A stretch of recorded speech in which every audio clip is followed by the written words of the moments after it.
آج ہم ایک بڑے اہم ٹاپک پہ ڈسکس کرنے جا رہے ہیں۔ رمضان المبارک کا بابرکت مہینہ اپنے اندر بے شمار انوار و تجلیات سمیٹے ہوئے ہیں۔ اسی کے ساتھ ساتھ اس مہینے کے اندر ہمارے اسلاف کی بہت سی یادیں وابستہ ہیں اور ہمارے اسلاف کا وصال ہوا، اور اسی سلسلے میں آج ہم دختر رسول حضرت سیدہ طیبہ طاہرہ عابدہ حضرت سیدہ فاطمہ الزہرا رضی اللہ تعالی عنہا آپ کا یوم وصال بھی ہے۔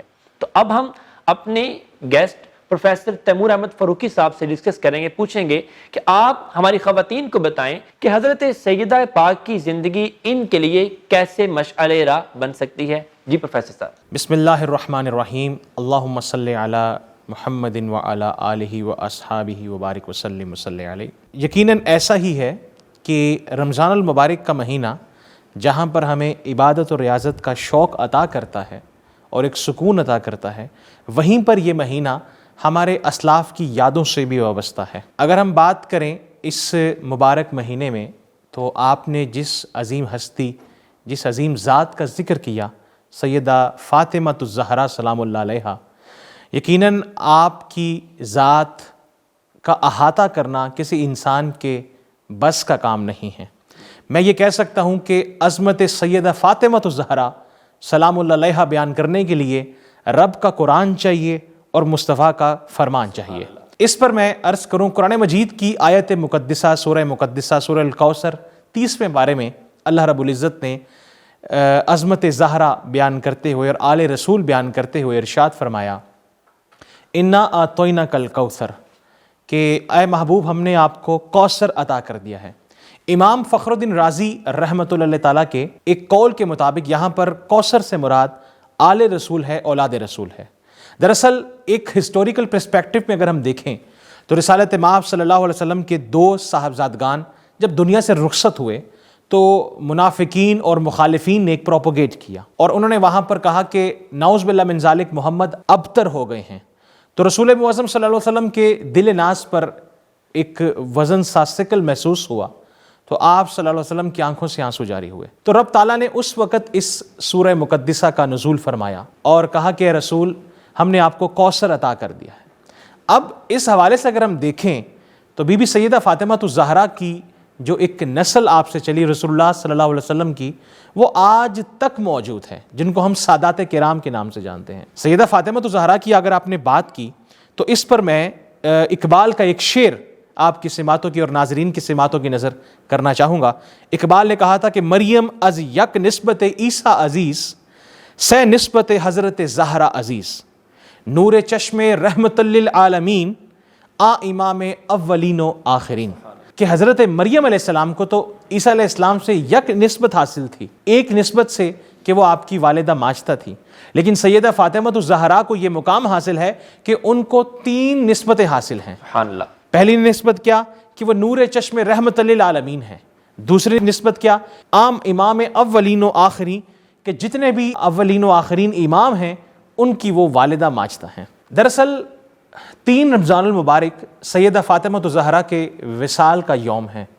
ہم ان کے وصال کی طرف تو جائیں گے، لیکن پہلے ہم ان کی شخصیت، ان کی ذات سے متعلق بھی بات کرنا ضروری سمجھتے ہیں۔ ہم اگر سیدہ فاطمہ الزہرا کے نام پر گفتگو کریں تو آپ سلام اللہ علیہا کا جو اسم گرامی ہے وہ رسالت مآب صلی اللہ علیہ وسلم نے رکھا۔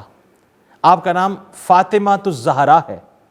اگر ہم لفظ فاطمہ کو دیکھیں تو رسالت مآب صلی اللہ علیہ وسلم سے ایک مرتبہ جناب مولا کائنات کرم اللہ وجہہ الکریم نے پوچھا تھا کہ یا رسول اللہ صلی اللہ علیہ وسلم، آپ نے اپنی بیٹی کا نام فاطمہ کیوں رکھا ہے؟ تو رسول معظم کا فرمان علی شان سے مات فرمائیے گا، آقا علیہ السلام نے فرمایا کہ سمیت بذالک لأن اللہ تعالی فطمها عن النار، کہ میں محمد نے اپنی بیٹی فاطمہ کا نام فاطمہ اس لیے رکھا ہے کہ اللہ نے فاطمہ کو جہنم سے خلاصی عطا فرما دی ہے۔ سبحان اللہ۔ فاطمہ کا معنی جہنم سے آزاد کہا جاتا ہے۔ آج کی ہماری خواتین کا رول ماڈل متعدد دیگر خواتین ہیں، لیکن بطور مسلمان پتہ ہونا چاہیے کہ سیدہ فاطمہ الزہرا سلام اللہ علیہا کی زندگی ہماری خواتین کے لیے وہ رحمت اور سکون اور مشعل راہ کا باعث ہے۔ چونکہ وقت کے دامن میں اتنی وسعت نہیں ہے تو میں یہ عرض کرنا چاہتا ہوں کہ آپ کے وصال سے متعلق آپ کا واقعہ میں بیان کرنا چاہتا ہوں۔ آپ جانتے ہیں کہ تاریخی تناظر میں رسالت مآب صلی اللہ علیہ وسلم کے وصال مبارک کے 6 ماہ بعد آپ کا وصال ہوا اور رمضان المبارک کا مہینہ تھا، اور کہتے ہیں کہ جب آپ کے وصال کا وقت قریب آیا تو آپ نے اپنے سرتاج مولا کائنات کرم اللہ وجہہ الکریم کو بلایا، اور بلا کر آپ نے فرمایا کہ اے علی، میرے ایک رکہ ہے جو میں نے رکھا ہوا ہے، اس کو لے آئیں۔ تو جب وہ رکہ آپ کی خدمت میں پیش کیا گیا تو جناب مولا کائنات نے پوچھا کہ فاطمہ بتائیے اس رکے پر کیا لکھا ہوا ہے؟ تو آپ نے ایک تاریخی واقعہ وہاں پر ارشاد فرمایا۔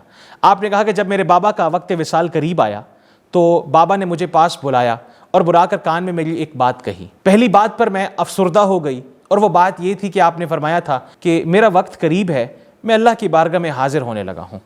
اور دوسری بات جو آپ نے فرمائی تھی وہ یہ تھی کہ فاطمہ، میری اولاد میں سے، خاندان میں سے سب سے پہلے تم ہوگی جو مجھے جنت میں پہلے ملو گی۔ تو اس موقع پر آپ نے فرمایا تھا کہ اے علی، دراصل یہ جو میرے ہاتھ میں رکہ ہے یہ امت محمدیہ کی بخشش کا پروانہ ہے۔ تو مولا کائنات نے پوچھا کہ وہ کیسے؟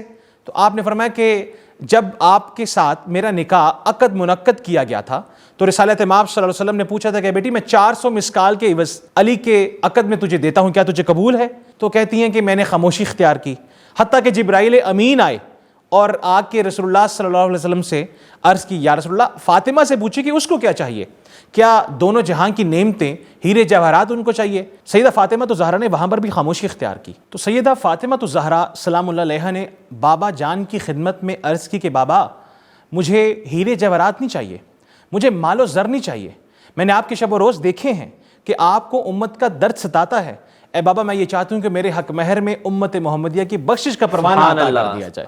تو اس وقت مورخین نے لکھا کہ رسالت مآب صلی اللہ علیہ وسلم کی بارگاہ اقدس میں جبرائیل امین حاضر خدمت ہوئے اور عرض کی، یا رسول اللہ، رب تعالیٰ فرماتا ہے کہ یہ فاطمہ کا حق مہر ہے اور فاطمہ کا حق مہر امت محمدیہ کی بخشش ہے۔ تو اگر آپ کی ذات ہمارے لیے اتنا درد رکھتی ہے تو ہماری بھی کچھ ذمہ داریاں ہیں کہ ہم ان سے محبت کا اعلان کریں، محبت کا عملی ثبوت دیں۔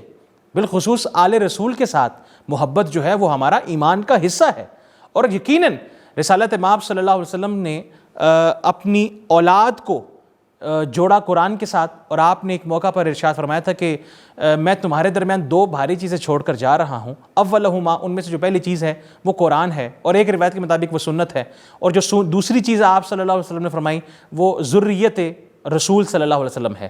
تو اس حوالے سے بالخصوص سیدہ فاطمہ الزہرا کا وصال ہے، تو یہ وصال کا ان کا ایک خوبصورت واقعہ میں نے اپنے سامعین کے نظر کیا۔ تو پیغام آج کا یہی ہے کہ ہماری خواتین کو بھی چاہیے کہ ہم سیدہ فاطمہ الزہرا کی کامل سیرت کو پڑھ کر اپنی زندگی گزاریں۔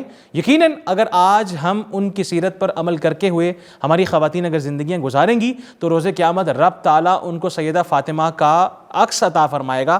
روز قیامت رب تعالیٰ سیدہ فاطمہ الزہرا کے سائے تلے ان کی خدمت میں خواتین کو رکھے گا جو ان کے نقش قدم پر چلتی رہی ہیں۔ پروفیسر صاحب، بہت اچھی گفتگو کی آپ نے، اور آپ کی آج کی گفتگو سے ہمیں یہ اندازہ ہوا کہ سیدہ پاک کی زندگی ایک ایسی زندگی ہے جو ہماری خواتین کے لیے مشعل راہ ہے۔